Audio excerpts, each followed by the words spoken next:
Assalamualaikum Bapak dan Ibu Guru hebat. Saya Dina Ferdiana SPD dari UPTD SMP Negeri 1 Bongnas, calon guru penggerak Angkatan 9 Kabupaten Indramayu, akan menyampaikan koneksi antar materi modul 2.3 coaching dalam supervisi akademik. Dengan fasilitator Ibu Yuliani Rahayu MPD dan pengajar praktik Bapak Iwan Kartiwan SPD. Tujuan pembelajaran khusus, calon guru penggerak menyimpulkan dan menjelaskan keterkaitan materi yang diperoleh dan membuat refleksi berdasarkan pemahaman yang dibangun selama modul 2 dalam berbagai media. Yang pertama, pemikiran reflektif terkait pengalaman belajar. Pengalaman atau materi pembelajaran yang baru saja diperoleh. Pengalaman atau materi pembelajaran yang baru saja diperoleh yaitu tentang supervisi akademik yang bertujuan untuk pengembangan kompetensi diri.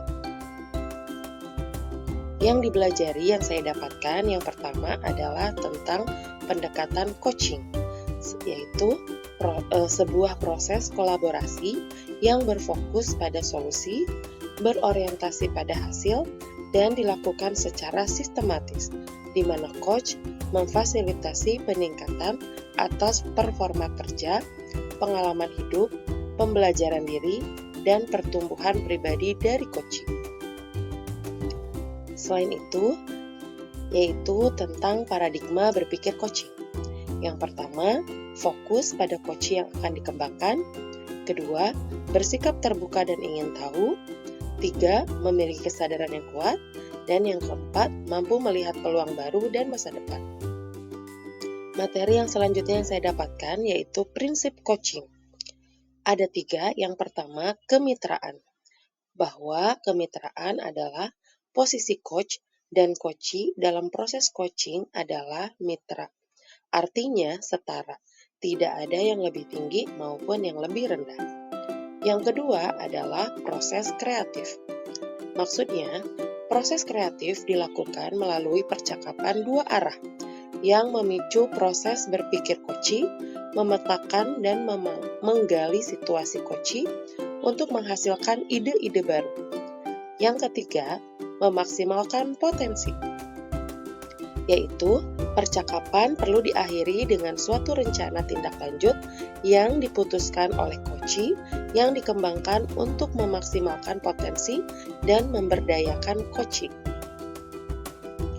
Coaching dalam konteks pendidikan. Menurut filosofi KHD atau Ki Hajar Dewantara, proses coaching sebagai komunikasi antara guru dan murid. Dengan coaching akan memberi tuntunan dan memaksimalkan potensi yang ada pada murid. Sistem amok, semboyan ing ngarso sung tulodo, ing madya mangun karso, tuturi handayani, menjadi semangat atau kekuatan antara komunikasi guru dengan murid dengan menggunakan pendekatan coaching. Kompetensi inti coaching dibagi menjadi 3. Yang pertama, kehadiran penuh atau presence, kemampuan coach untuk bisa hadir secara utuh bagi coaching. Yang kedua, pendengar aktif. Seorang coach yang baik akan fokus dalam percakapan dengan coaching. Dan yang terakhir, yaitu pertanyaan berbobot. Maksudnya, pertanyaan yang diajukan dapat menggali informasi dari coaching, sehingga bisa menemukan solusi-solusi dalam permasalahannya. Mendengarkan dengan rasa. Receive. Perhatikan pembicara, terima semua ucapan dan ambil kata kunci. Appreciate. Beri sinyal bahwa coach mendengarkan dengan oke, ya, dan kontak mata. Summarize. Rangkum apa yang didapat dari perkataan coaching. Dan yang terakhir, ask. Ajukan pertanyaan untuk memperdalam. Percakapan berbasis coaching dengan alur tirta. T. Tujuan. Maksudnya, coach perlu mengetahui apa tujuan yang hendak dicapai coachee dalam sesi coaching. I. Identifikasi. maksudnya proses menggali semua hal yang terjadi pada coaching. R. Rencana aksi, maksudnya coach membantu coachee dalam memilah dan memilih hasil pemikiran selama sesi coaching yang akan dijadikan sebagai sebuah rencana aksi. Dan yang terakhir, tanggung jawab, maksudnya berkomitmen coachee dalam membuat rencana aksi dan menjalankannya. Supervisi akademik dengan paradigma berpikir coaching. Supervisi akademik dimaknai secara positif sebagai kegiatan berkelanjutan yang meningkatkan kompetensi guru sebagai pemimpin pembelajaran dalam mencapai tujuan pembelajaran. Beberapa prinsip supervisi akademik dengan paradigma berpikir coaching yaitu kemitraan, konstruktif, terencana, reflektif, objektif, berkesinambungan, dan komprehensif. Siklus supervisi klinis pada umumnya meliputi 3 tahap, yaitu pra-observasi, observasi, dan pasca-observasi. Emosi-emosi yang dirasakan terkait pengalaman belajar, yaitu yang pertama, semangat untuk lebih giat belajar, mendapatkan pemahaman yang baik tentang coaching untuk supervisi akademik. Dan yang kedua, tertantang untuk mengimplementasikan praktik coaching dengan rekan guru dan murid agar supervisi akademik berjalan dengan baik. Apa yang sudah baik berkaitan dengan keterlibatan diri dalam proses belajar? Yang pertama, mendapatkan pemahaman materi tentang coaching untuk supervisi akademik dan sudah dipraktekkan bersama rekan calon guru penggerak lainnya dengan menggunakan alur tirta. Yang kedua, saya mampu mendemonstrasikan baik berperan sebagai coach, observer, maupun coaching.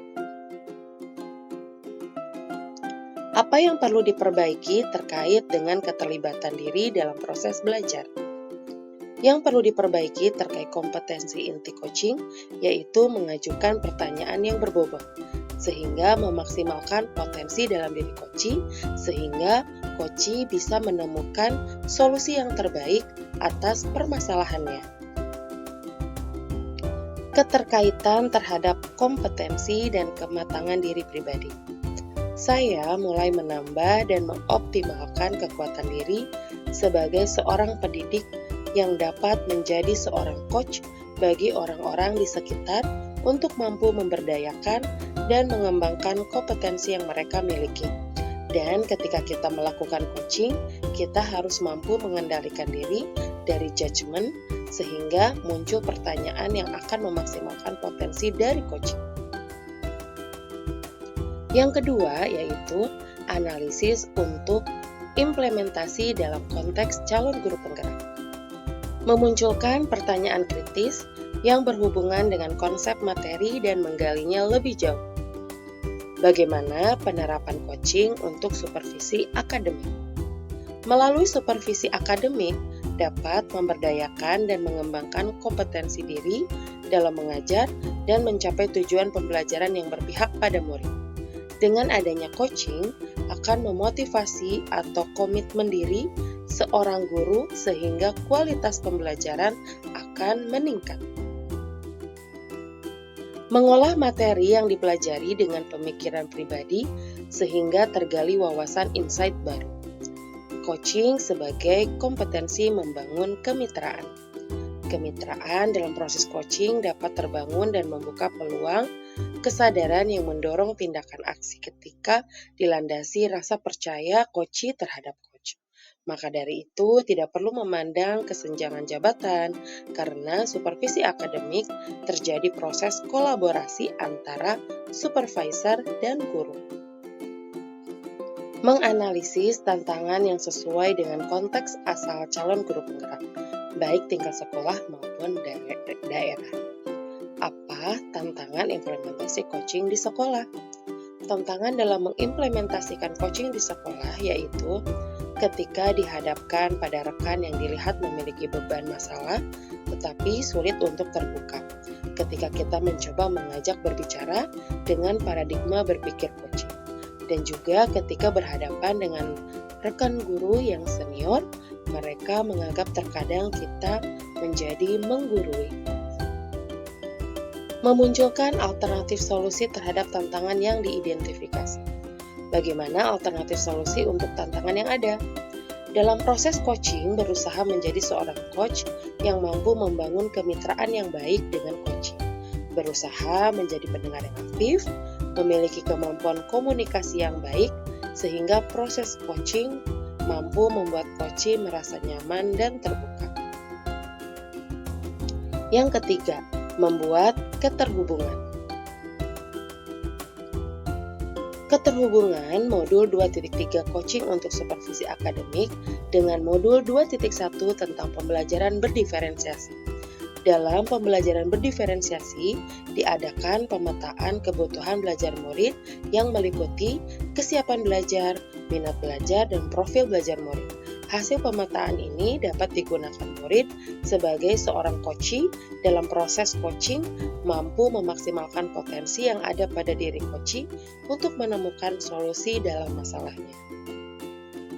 Keterhubungan modul 2.3 coaching untuk supervisi akademik dengan modul 2.2 pembelajaran sosial emosional. Ada beberapa aspek kompetensi sosial emosional, yaitu kesadaran diri, manajemen diri, kesadaran sosial, keterampilan berelasi, dan pengambilan keputusan yang bertanggung jawab. KSE digunakan oleh seorang coach dalam proses coaching terhadap coachee agar mampu mengendalikan diri dan emosi serta menimbulkan rasa empati dan sosialisasi sehingga coachee mampu mengambil keputusan dengan bertanggung jawab. Selain itu, teknik kesadaran penuh atau mindfulness dapat digunakan coach sebelum memulai coaching untuk memfokuskan diri agar hadir secara penuh atau presence. Pengalaman masa lalu. Pengalaman di masa lalu saya pernah disupervisi oleh kepala sekolah dan wakil kepala sekolah. Namun kegiatan seperti itu tersebut hanya disesuaikan dengan rubrik penilaian saja, tanpa adanya praobservasi dan pasca observasi, sehingga tidak memunculkan potensi di dalam diri atau perbaikan dalam supervisi akademik tersebut. Penerapan di masa mendatang. Penerapan di masa mendatang yaitu supervisi akademik seharusnya dijadikan salah satu bagian dalam peningkatan kompetensi guru, dan supervisi akademik dilakukan dengan pendekatan secara coaching, sehingga memunculkan prinsip coaching yang ada 3, kemitraan, proses kreatif, dan memaksimalkan potensi pada coaching. Konsep atau praktik baik yang dilakukan dari modul lain yang telah dipelajari. Modul 2.1. Pada modul 2.1, praktik baik yang sudah dilakukan yaitu dalam pembelajaran berdiferensiasi, dikelompokkan berdasarkan kebutuhan belajarnya agar dapat memaksimalkan potensi yang dimiliki. Begitu pula dengan praktik coaching yang harus memaksimalkan potensi coachee supaya menemukan solusi dalam permasalahannya. Modul 2.2. Dalam pembelajaran sosial dan emosional, praktik baik yang sudah dilakukan yaitu menggunakan teknik stop dan mindfulness untuk membuat suasana menjadi lebih kondusif. Ketika melakukan coaching, teknik tersebut agar lebih fokus dan bisa hadir secara penuh. Peran sebagai seorang coach di sekolah dan keterkaitannya dengan materi sebelumnya. Di dalam kompetensi coaching dan alur Tirta, sebagai alur percakapan coaching, sebagai seorang coach harus melakukan kehadiran penuh atau presence. Salah satu teknik yang bisa digunakan yaitu stop dan mindfulness, yang sudah dipelajari pada modul 2.2 tentang pembelajaran sosial dan emosional. Salah satu prinsip coaching yaitu memaksimalkan potensi dan memberdayakan rekan sejawat sehingga harus ada rencana aksi yang ada pada diri coach. Terima kasih, mudah-mudahan bermanfaat. Salam Bapak dan Ibu guru hebat. Wassalamualaikum warahmatullahi wabarakatuh. Tergerak, bergerak, menggerakkan.